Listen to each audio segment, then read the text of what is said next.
do want to get your thoughts real quick as well, Mr. Marceau, on Battleground from this past weekend. If you watched it, they had a couple or at least one championship changing hands. That being Trick Williams becoming the new TNA World Champion, which I know last week you kind of poo-pooed on the idea of, and I get it, but he is the new TNA World Champion, taking that belt from Joe Hendry.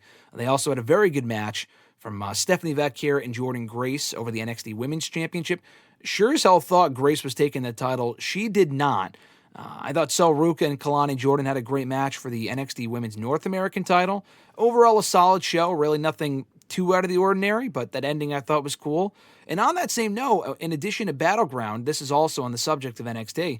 On Tuesday, Ethan Page won the NXT North American Championship from Ricky Saints, and Jacy fucking Jane is the new NXT Women's Champion, beating Stephanie Vaquer, which was very newsworthy and very shocking. So if you caught Battleground, your thoughts on that show, as well as the thoughts on the 2 title changes from Tuesday night.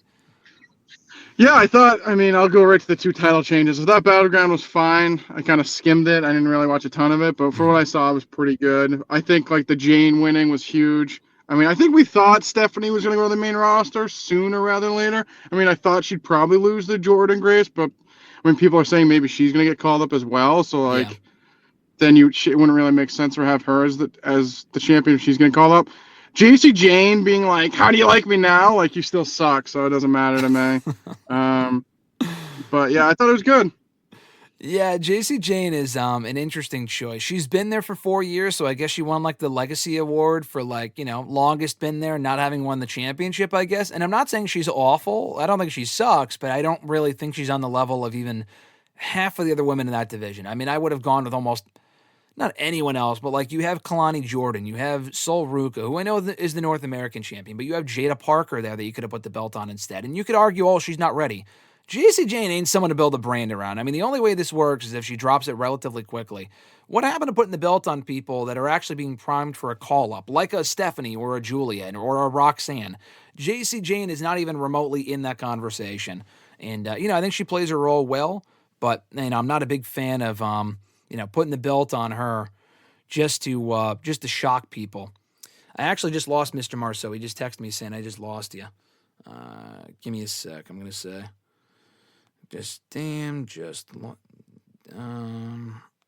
let me see. Feel free to jump back. I feel like he had to jump off in a second anyway. Feel free to jump back in if you want. Let's see, have time. All right. But yeah, as far as the 2 title changes are concerned, it definitely made for a newsworthy show on Tuesday. The Ethan Page one, personally, I had no issue with, because I thought, they're just switching it up. Ethan Page hasn't held that championship before. I do not think that necessarily means Ricky Starks is getting called up to the main roster just yet.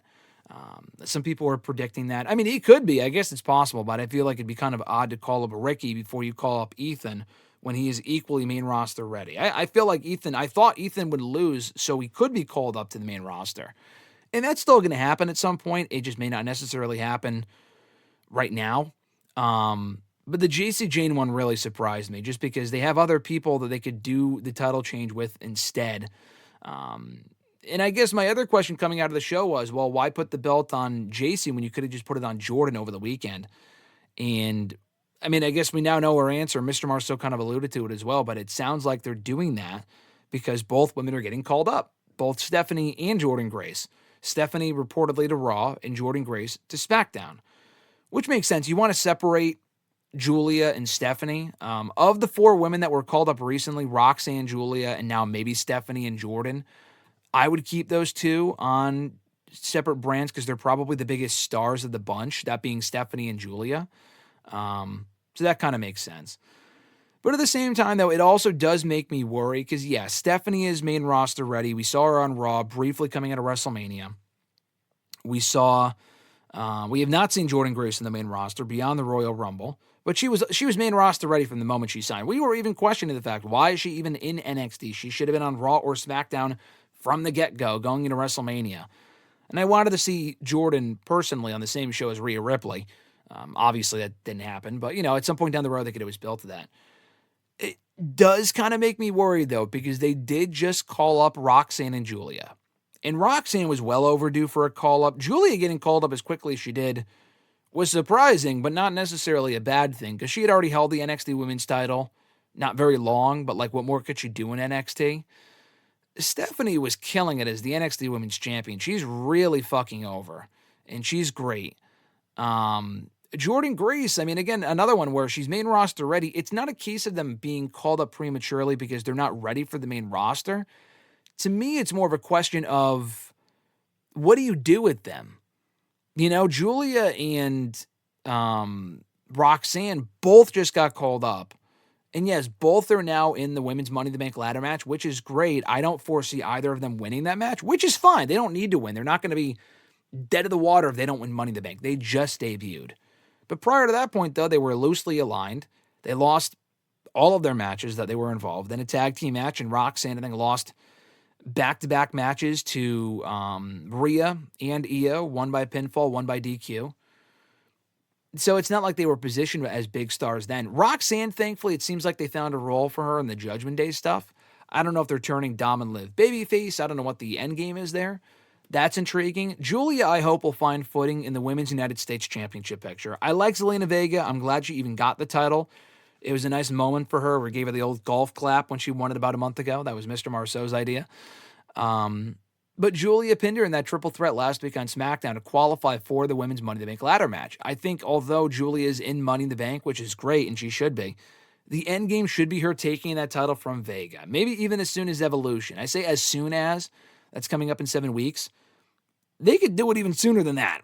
I could sure as hell see them doing it even as early as, June if they wanted to. They could turn around and put the belt on Julia pretty quickly if they wanted to. He doesn't have to hold, or Zelina Vega rather, doesn't have to hold the championship for all that long. But to get back to my original point, I do worry what happens to Jordynne and Stephanie. If Roxanne and Julia are also trying to find their footing, and all four women belong on the main stage, it's not as if we're just down women right now. If anything, we have a surplus of amazing talent on both brands right now with the two, women's divisions. Not that NXT, they need anyone. NXT has plenty of women. NXT will be fine. But, you still have Charlotte. Charlotte's been back since the beginning of the year. You have Tiffany. Jade's back now. She's been back for a few months. Naomi's killing it. I want to see Naomi do well and hopefully get a title shot or a title reign, beating Tiffany maybe. Even if she wins Money in the Bank, that would be excellent and cashes in on Tiffany. Nia is doing well. They found a role for her in the past. Now I'm not so sure. I'm not really sure what you do with Nia now. Chelsea Green is there. Rhea Ripley, we talk about all the time. What do you do with Rhea? Is she getting stale? Which she has been. I think she's still great and she's still very over. But how do you switch up the booking of Rhea without, taking her off television entirely? Maybe it's to feud the woman like Stephanie, but Stephanie's going to be a babyface, so I'm not really sure. But you also still have Becky there. You have Lyra. Now, this is great for, the mid-card belts. The tag titles are just a fucking waste. I mean, who even gives a shit about those, paperweights at this point? But you have a lot of women. I just kind of worry what you do with them at this point moving forward. I do question where you go with them.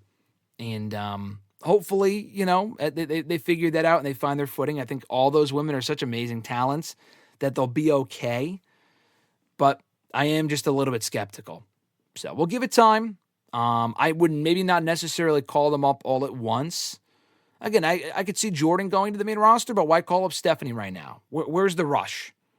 I know you want them to be a part of Evolution, but they could just be a part of Evolution while also in NXT. So I guess time will tell.